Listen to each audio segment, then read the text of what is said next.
এখন আমরা দেখব আপডেট।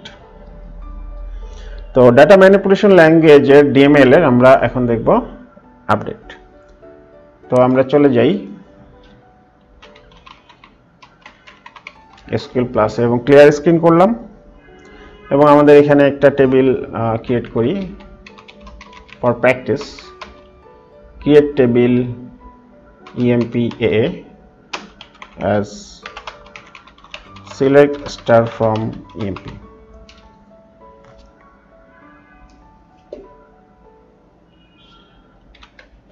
এখন আমরা লিখি যে select star from EMPAA।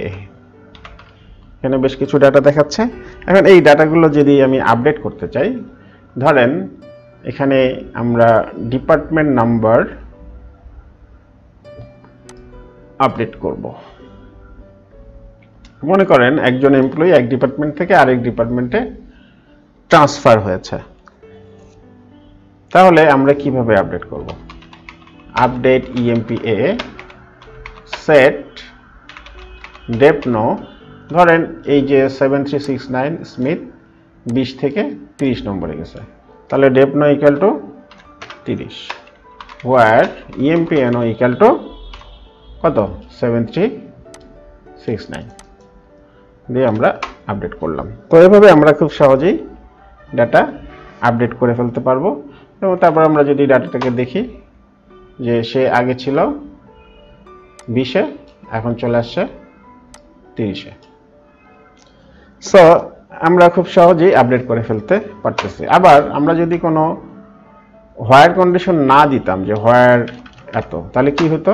সবগুলো রো আপডেট হয়ে গেছে, সব রো আপডেট হয়ে গেছে। তো এখন আমরা দেখব যদি আমরা কোনো টেবিলের দুইটা কলাম আপডেট করতে চাই এবং এটার সাথে যদি আমরা আরেকটা টেবিলের মাধ্যমে আপডেট করতে চাই, সেটাও আমরা এখানে দিতে পারবো। যেমন আমরা এখানে দিলাম আপডেট EMPAA সেট, আচ্ছা আমরা এটাকে রোল ব্যাক করে আগের অবস্থায় নিয়ে আসতেছি। এখন সে আগের অবস্থায় চলে আসছে।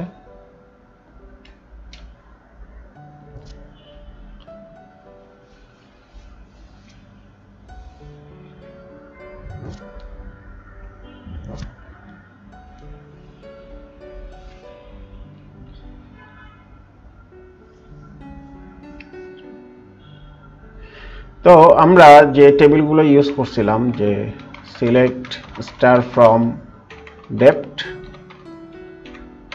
সিলেক্ট স্টার ফ্রম EMP, তাহলে ডিপার্টমেন্টের আন্ডারে EMP। এখন এই EMP টেবিলের মধ্যে ডিপার্টমেন্ট নাম্বার আছে, আবার এখানে ডিপার্টমেন্ট নাম্বার দেওয়া আছে, এখানে যা আছে এখানেও তাই মাস্ট থাকতে হবে, যেহেতু আমরা এটাকে প্রাইমারি কি এবং এটাকে ফরেন কি হিসাবে ডিক্লেয়ার করছি।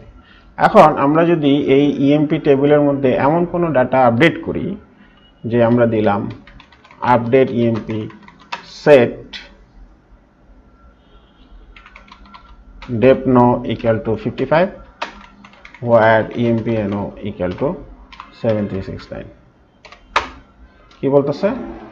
প্যারেন্ট কি নট ফাউন্ড। দ্যাট মিনস আমি এখানে 55 দিয়ে আপডেট করতেছি, ডিপার্টমেন্ট নাম্বার 55 দিচ্ছি, কিন্তু এই 55 নামে কোনো ডিপার্টমেন্ট ডেপ্ট টেবিলের মধ্যে নাই। তার জন্য এখানে বলতেছে একটা এরর দিচ্ছে, ইন্টিগ্রিটি কনস্ট্যান্ট এরর প্যারেন্ট কি নট ফাউন্ড। তো আমরা এখানে দেখলাম আপডেট,